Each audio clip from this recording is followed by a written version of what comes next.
Greetings, everybody. This is Serpentine451, and welcome to a review. Yes, a review, because I actually do those things.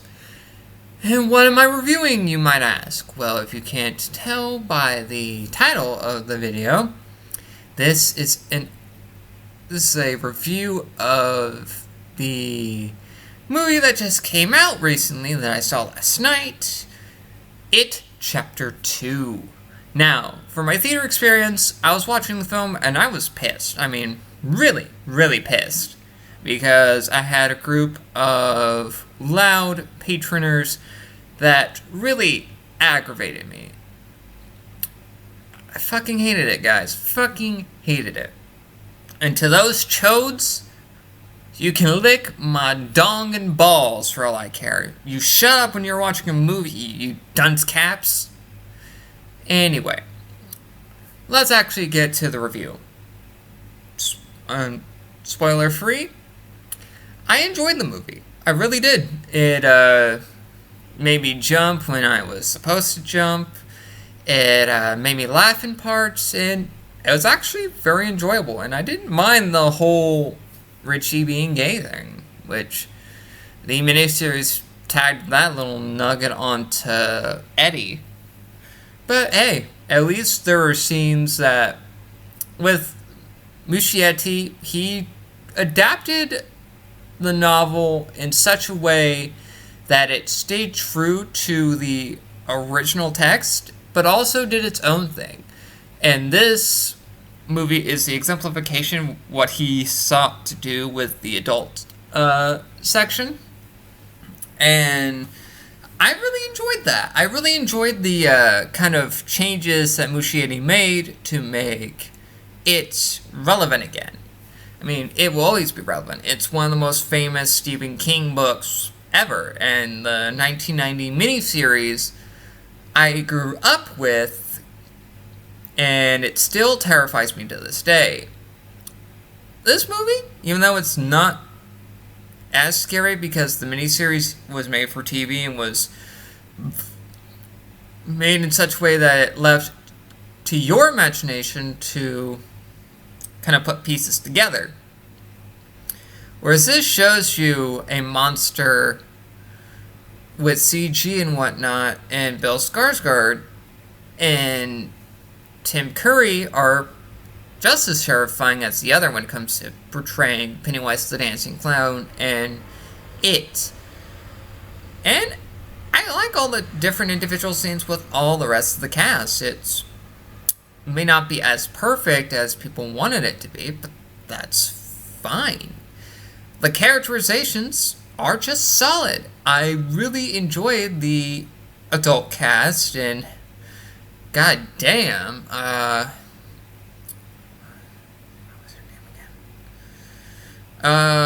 the actress that plays Adult Beverly, Jessica Chastain.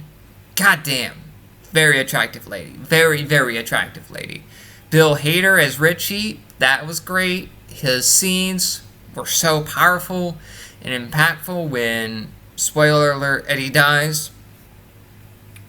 Eddie had his moment of actually being a bit of a badass, and everything that was adapted from the book, the changes, all the adaptations, even down to the Adrian Mellon stuff that was at the beginning of the book, was awful.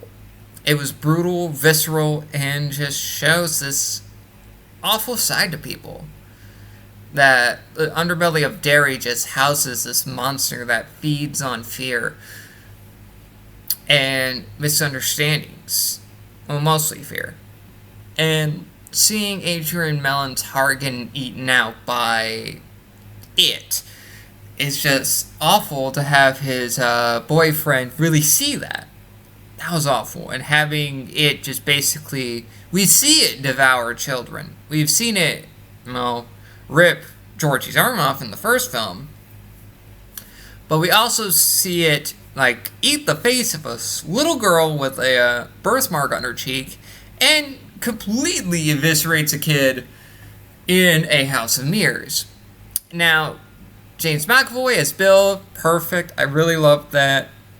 I just loved all the casting, and just the scenes left it very impactful to me.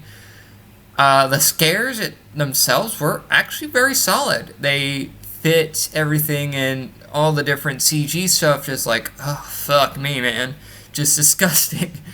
But that's a lot of stuff, and to get into some spoiler stuff, with Mike trying to lead the group in order to defeat it, like his role was in the book, that was great. I loved the performance that the Old Spice guy, who's playing Mike, really brought up all of his chops to try to, like, really bring about the defeat of this monster that terrified them as kids. That they almost defeated as kids, too. Now, some of the changes from the book to this adaptation, they went with a Native American angle instead of like more of a Tibetan angle from the book when it came to the Ritual of Chud. And the Ritual of Chud is different from the book to the film. The Ritual of Chud is a battle of mental fortitude and biting a metaphorical tongue, and they have to like defeat it in such a way that it was more metaphysical. The ritual itself here, they used tokens, which accelerated some of the bits of the plot, and I think the way that they did it, they changed the ritual, actually worked out fine. It brought us more to the scenes with the flashback scenes that were prevalent in the book, because the book itself is this story where it tells two different sides of a similar story in a way. We got the child stuff, like the flashbacks when the losers were kids, and we also have the flash forwards, just the more modern timeline stuff with the adult versions of the losers. And I loved all those scenes. It's just really enjoyable. And the one that terrified me the most, because it jumped on me like super quick, was Richie as a kid being attacked by the lumberjack, which was also a thing in the book. And that was terrifying to me, because the way that the thing moved just was unsettling. Even though it was CG, it was still unsettling. The scenes in this movie didn't really scare me, per se, and I love horror movies. In fact, there's going to be another review that's going to be down the line of Brightburn, which is basically the horror Superman. And I'm really looking forward to watching that. And one thing that I will like to say about this movie, which I will love to see it again, just it was an enjoyable time. I want to say that this monster, well, the Deadlights, and sure, we didn't get to see the turtle, which I have to tell this, my good buddy Jay from Mr. J's Reviews, the turtle, cosmic turtles are a thing in mythology. If you haven't heard of the world turtle, in some interpretations of mythology, then that's kind of where you get the idea of the Macroverse turtle, who is the rival and polar opposite to the Deadlights. And that's pretty much it there. Now, sure, this review's been on the short side, because typically I'd go on like these tirades, but I just wanted to give my short thoughts and some spoilers. Like I will say, there are some spoilers, not a whole lot. I just gave my general impressions. Now, hopefully you folks enjoy this review, and hopefully the review that's coming forth for you guys, that being for Brightburn, will also be as satisfying as this review for this one. Now, not everything will be the same as a lot of things. I'm taking a lot of chances with, not only with Weeb Warriors, with this new editing software that I purchased for myself, I want to take chances to actually like move forward. I kind of remained stagnant for a long while and kind of laying dormant like it does for 27 years.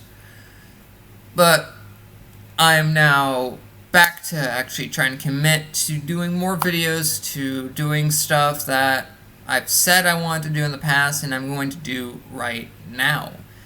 But this ends the review for it. It was a good movie. It didn't really terrify me. It made me laugh in places. But that's fine. Horror films are meant to terrify people. And if things aren't that scary, it doesn't deter it from being a good horror film. Like, the scares in it were unsettling, creepy, and just perfect. And Andy Muschietti, if you actually do that super cut, director's cut, I will gladly purchase it. I will watch it in its entirety and make it feel like it's the book itself. Thanks for that, Muschietti. You really pulled out all the stops in this adaptation. And if you guys like this video, you can subscribe, you can leave a like if you want to, and since I don't have to pray to the algorithm, so to speak, because I just make these videos for fun, you could just do so at your leisure. You don't have to if you don't want to, but subscribing would actually make me feel a little bit better. But anyway, this has been Super Team 451, aka Tony, and I will catch you guys next time in a review and a late episode of Weeb Warriors.